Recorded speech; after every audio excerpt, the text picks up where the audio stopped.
ici c'est ton gars sur Tonton Gibbs et qui est Pretty Boy Floyd. Comme tous les mois, c'est le top 10 sneakers, c'est comme tous les mois. On commence par les résultats du concours photo mensuel. 5 gagnants sont repostés sur mon compte Instagram tous les mois et les 3 premiers repartent avec, pour le troisième, 100 € chez StockX, pour le second, 200 € et pour le premier, 300 € à dépenser sur le site de StockX. Merci StockX. Donc ce mois-ci, c'était avec le hashtag Tonton Gibbs novembre 2022 et donc pour le mois prochain, évidemment, ce sera avec le hashtag Tonton Gibbs décembre 2022. Attention pour Tonton Gibbs décembre 2022. J'ai envie de faire un thème et évidemment, c'est Noël, donc le thème c'est Noël. Amusez-vous, sapin, Père Noël, marché de Noël, Père Fouettard, Grinch, tout ce que vous voulez, dessert, la neige, il y a plein de choses à faire. Aussi, comme toujours, je vois beaucoup de photos de Air Max One. Alors, il n'y a pas de problème, on adore les Air Max One, moi le premier. Mais je vous avoue que pour le concours, je commence un peu à saturer de voir 80% de photos de Air Max One. Donc, n'hésitez pas à sortir de votre zone de confort et sortir de Nike aussi. C'est un concours photo, pas un concours photo de la plus belle sneakers. Bien sûr, c'est pas une obligation, mais voilà, ça peut m'aider parfois à trancher. Et puis, si j'ai vu 50 photos de Air Max One et que je vois une photo un peu différente, bah, je vais avoir tendance à aller vers la photo un peu différente. Si vous ne savez pas comment participer à ce concours, tout est expliqué sous la photo des gagnants sur mon compte Instagram chaque mois. Respectez bien les règles, s'il vous plaît. C'est un concours photo, sneakers et outfit,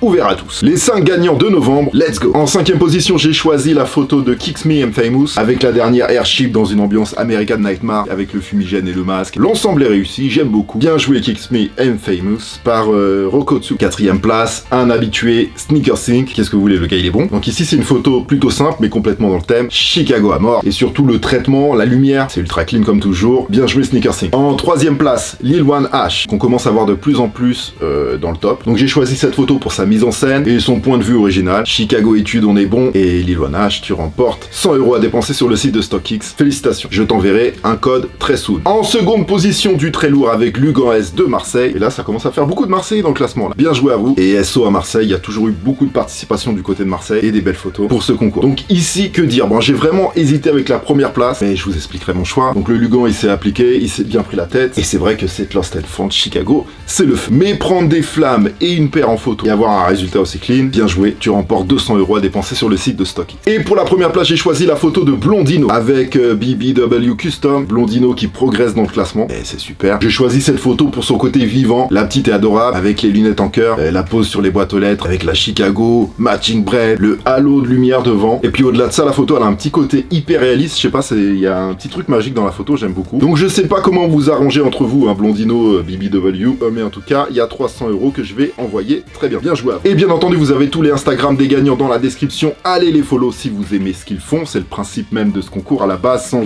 en oubliant l'argent. C'est vraiment pour créer une communauté et partager. N'oubliez pas pour le mois prochain Tonton Gibbs décembre 2022 avec le thème Noël. Respectez bien les règles, vous avez mon Instagram dans la description. Merci à tous pour vos efforts, toutes vos photos, je les regarde toutes. Là vous en voyez quelques-unes qui défilent à côté de moi, mais je vous montre pas toutes les belles photos. Et maintenant on va passer au top 10 de novembre. Je précise qu'il n'y aura pas de top 10 personnel parce que mon top 10 personnel est assez proche du top 10 classique. Il y aura quand même une catégorie Challenger ce mois-ci parce qu'il y a eu beaucoup de sorties. À l'approche des fêtes, les sorties se multiplient, voilà, comme toujours. Je rappelle que ce n'est pas un classement au hasard. C'est un classement basé sur plusieurs critères. Cote, popularité à la revente, storytelling, design, etc. Un classement qui n'est pas non plus 100% au goût des Français, car je me base sur des chiffres à l'international. J'essaye juste de faire un classement réaliste. Tous les liens de chaque paire sont évidemment dans la description, et je mets plusieurs liens différents pour que vous puissiez comparer les prix. N'oubliez pas de défourailler le pouce en l'air si la vidéo vous plaît, abonnez-vous, commentez. Le top 10 sneakers de novembre, c'est parti. En numéro 10, une paire très moderne qui ne va pas plaire à tout le monde, car peu populaire, mais la collab, le modèle avant-gardiste et surtout la cote de cette paire l'amène dans ce top 10 mensuel, une collaboration entre la marque japonaise psychédélique hystérique Glamour,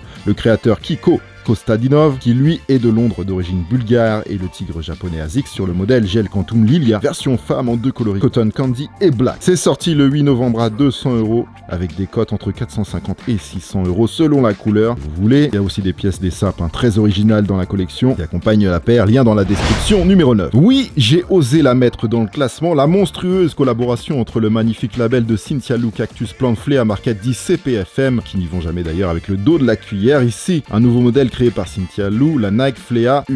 Celle-ci est surnommée la Overground. Coloris Forest Green traduisait la surdéveloppée, même si la plupart des gens, y compris moi, la surnomment le Grinch pour des raisons évidentes. Ça a franchement l'air pas joli comme ça, mais le modèle sans les poils qui va arriver bientôt normalement dans une version Desert Moss est vraiment pas mal, original. Clairement sur une base de Nike SB Dunk Low, mais vraiment retravaillé, j'avoue que j'aime bien. La cote parle d'elle-même avec du 1700 € en moyenne.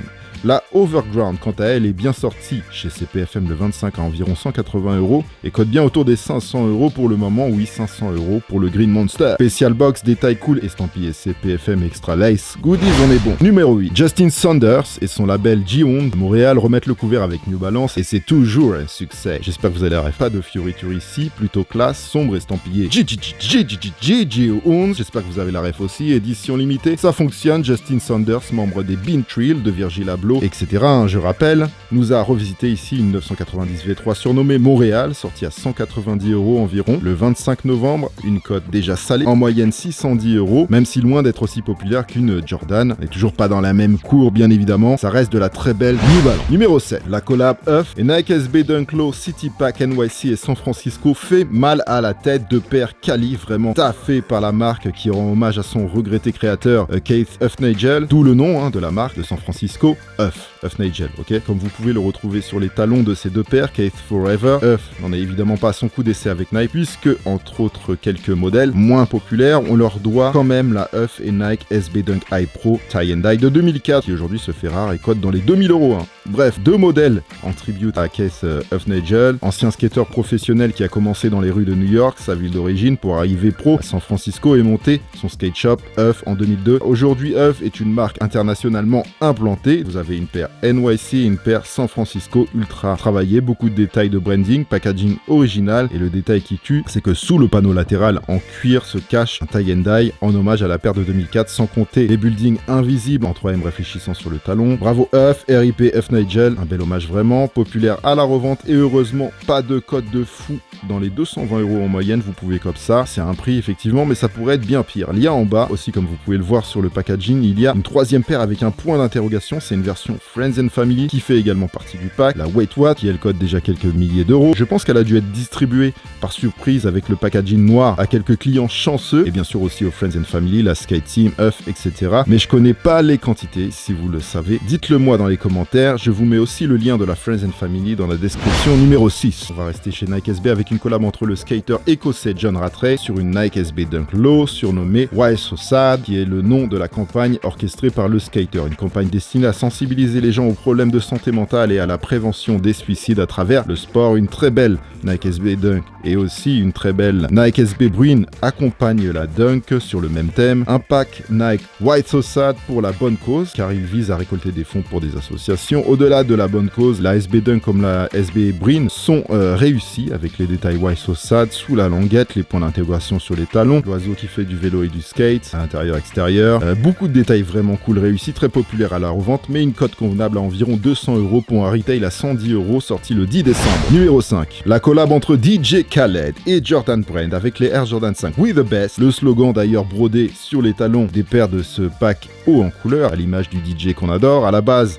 un pack de 6 paires, mais seuls les Sail et les Crimson Bliss sont sortis. Le reste, pour le moment, est annoncé comme Friends and Family. C'est sorti le 28 à 225 € et j'en ai vu traîner en boutique, c'est pas parti d'un coup. Je crois même qu'il reste quelques Crimson. Malgré ça, il y a beaucoup de reventes, c'est très populaire, pas forcément peut-être en France, tu vois, mais avec une cote à environ 290 €, même si c'est encore tôt pour parler de cote. Perso, je trouve que c'est une belle paire de 5 pour une collection. Ça vaut pas les 3 de DJ Khaled, mais c'est cool quand même si personnellement je l'ai pas cote. Numéro 4, j'aime très souvent les paires de Zion Williamson, l'enfant du Bayou justement, souvent autour du thème vaudou. Moi je garde en tête les Bayou Boys Jordan 35 et 34 qui étaient des tueries, tout comme cette Air Jordan 1 Low rétro surnommée vaudou justement. Pourtant je suis pas fan des lows, vous le savez en général, sauf exception comme ce modèle. Travaillé aux petits oignons sur le thème, rempli de détails pleines de couture, à l'image d'une poupée vaudou. Logo Wings inversé sur le talon, et il y a d'ailleurs une Jordan Zion 2 sur le même thème qui est sorti en même temps et qui est aussi réussi. Un thème qui amène beaucoup de caractère à cette paire, qui exprime quelque chose, c'est vraiment cool, sorti le 30 à 160 €,